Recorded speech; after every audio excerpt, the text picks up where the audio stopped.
नमस्कार मैत्रिणींनो, आज आपण करणार आहोत आवळ्याचं लोणचं. आपण याआधी साखरेचा मोरावळा पाहिला आहे. आता आज आपण आवळ्याचं लोणचं पाहूयात आणि उद्या आपण आवळ्याचं गूळ घालून केलेला मोरावळा पाहूयात. आपण साखर घालून पाहिलेला आहे याआधी, गूळ घालून उद्या पाहूयात आणि आज आता आवळ्याचं लोणचं पाहूयात.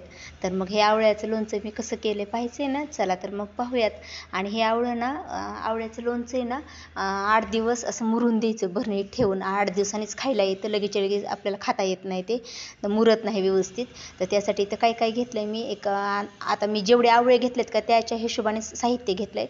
तर माझ्या वाट्या पाहू शकता, या वाटीनं पाव वाटी आपलं खायचं दररोजचं भाजीचं तेल घेतलेलं आहे, मोहरी घेतलेली आहे पाव वाटी, जिरे, मेथी, बडीशोप, लाल तिखट, हळद, हिंग आणि मीठ घेतलेलं आहे. तर माझे आवळे ना 1/4 किलो आवळे आहेत. 1/4 किलोमध्ये 9 आवळे बसलेले आहेत. तर त्या आवळ्याच्या हिशोबानेच हे साहित्य घेतलेलं आहे.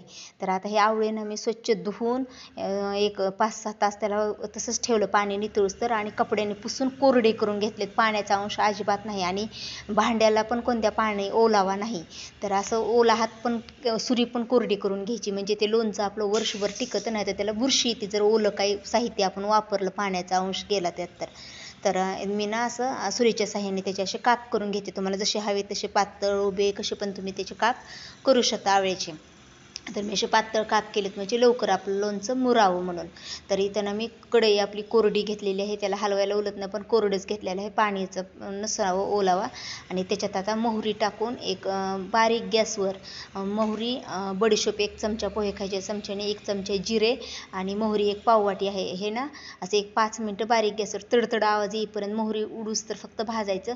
आणि ती मोहरी आता भाजली, तडतड वाजले, मी लगेच गॅस बंद केला आहे. आणि आता गॅस बंद केल्यावर त्याच्यात मेथ्या टाकायच्या. मेथ्या जर जास्त भाजल्या ना ते जास्त कडवट लागतात, म्हणून त्याला फक्त गरम करायच्यात मेथ्या आपल्या, म्हणून त्याला गरम कढईत टाकायच्या. गॅस बंदच आहे माझा. तर आता फक्त 1 मिनिटभर गरम कढईत ते परतून घ्यायचं आणि थंड करायला ताटात काढून घ्यायचं. आणि थंड झाल्यावर त्याची आपल्याला ओबडधोबड अशी मोहरीची आपल्याला पावडर केल्याने करायची आहे. म्हणजे आपल्याला एक प्रकारची मोहरीची डाळच करायची. जर तुमच्याकडे रेडीमेड डाळ मोहरीची तुम्ही आणली ना तर ती डाळ पण वापरू शकता, पण माझ्याकडे डाळ नाही, मी अशीच लोणचं करताना अशीच मोहरी मिक्सरवर बारीक करून वापरत असते. तर आता हे असं थंड करते आणि याला मिक्सरवर ओबडधोबड याची पावडर केल्याने करते. आणि आता त्याच कढईत ना आपण आता हे थंड करायला ठेवलंय.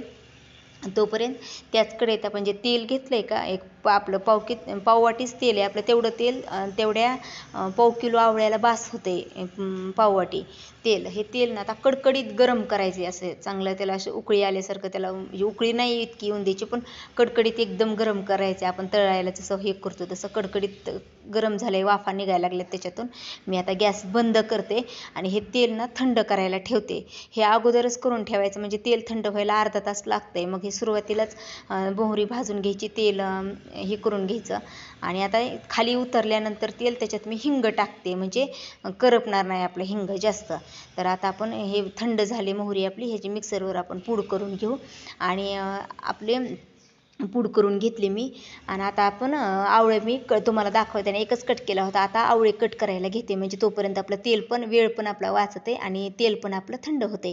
तर ते आपल्या मोहरीच्या पावडरमध्येच आता हे हळद, लाल तिखट आणि मीठ टाकूया. मीठ भरपूर टाकायचं म्हणजे लोणचं बरेच दिवस टिकतं. भरपूर म्हणजे जास्त पण नाही, एक पोहे खायच्या चमच्याने तेवढ्या 1/4 किलो ह्याला 2 चमचे मीठ लागते. आणि तिखट बी तुमच्या आवडीनुसार तुम्ही घेऊ शकता. मी 1.5 चमचे तिखट घेतले, 2 चमचे मीठ घेतले आणि 1 पाऊण चमचा हळद घेतलेली आहे. आणि आपल्या त्या आवळ्यातल्या बिया काढून घेतल्यात. ह्या बिया पण नंतर मी वाळवून त्याची पावडर करणार आहे, नंतर असं उपयोगी येते आपल्याला ती पावडर पण. आणि आता जे मसाला आपण केलाय ना तयार, त्याच्यात त्या आवळ्याच्या फोडी टाकूयात आपण आणि चांगलं मिक्स करून घेऊयात. तर ज्या भांड्यात आपल्याला बनवायचं आहे ते भांडं कोरडंच असावं, प्रत्येक भांडं त्याला पाण्याचा अंश नसून थोडा पण, नाही तर आपल्या लोणच्याला बुरशी येते. आणि सहसा काचेच्या भरणीतच आवळ्याचे लोणचं कधी पण ठेवायचं. तर काचेची भरणी पण मी कालच धुवून कोरडी करून कालच ठेवलेली होती, आज लोणचं करायचं म्हणून. आणि त्याला पितळेचं भांडं किंवा लोखंडाचं भांडं अजिबात वापरायचं नाही कशालाच. एखाद्या स्टीलचं काचेचं तुम्ही वापरू शकता. आता हे मी साईडला ठेवून घेते. कढई पाहिली तर मी आणखीन कोमटच आहे, कढई जास्त थंड झालेली नाही, पूर्ण थंड होऊन द्यायची आपल्याला, म्हणून मी आणखी थोड्या वेळ 15 मिनटं थांबले आणि बरोबर एक अर्धा तास तेल थंड व्हायला लागलं आणि चांगलं एकदम थंड झाल्यासच तेल त्याच्यात टाकायचं, नाही तर आपल्या ह्याला बुरशी येते नंतर आपल्या लोणच्याला. तर तेल टाकल्यास चांगलं मिक्स करून घेतले. आता हे सुरुवातीला तुम्हाला तेल काहीच दिसणार नाही त्याला, पण आपलं लोणचं जसं जसं मुरल ना तसं तसं तेल आपल्या भरणीत नंतर दिसतं तुम्हाला. पहिल्या दिवशी तुम्हाला सुरुवातीला काहीच तेल एवढं वाटणार नाही, पण एवढं तेल परफेक्ट होते. जास्त तेल टाकलं तर ते खूप तेल होईल नंतर.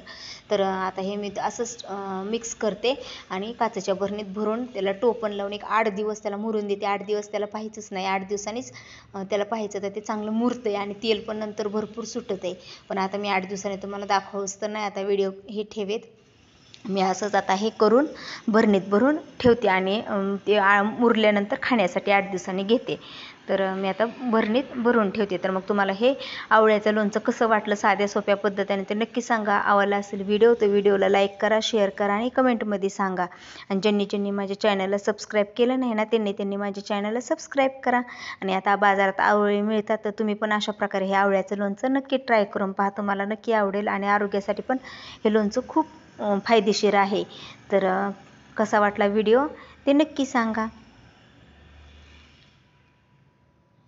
आणि तुम्हाला जर इन्स्टंट असं लगेच आवळ्याचं लोणचं खायला हवं असेल तर तुम्ही आवळे कट करून घेण्याऐवजी आवळे वाफलून पण घेऊ शकता. वाफवलेल्या सेम असेच प्रोसेस सर्व करायचे, फक्त वाफवून घ्यायचे आपले आवळे आणि त्या फोडीत मसाला आपला मिक्स करायचा. मग ते लगेच लगेच खाता येतं. पण ते त्यापेक्षा ना हे असं मुरवलेलं लोणचंच कधी पण चांगलं लागतं खायला.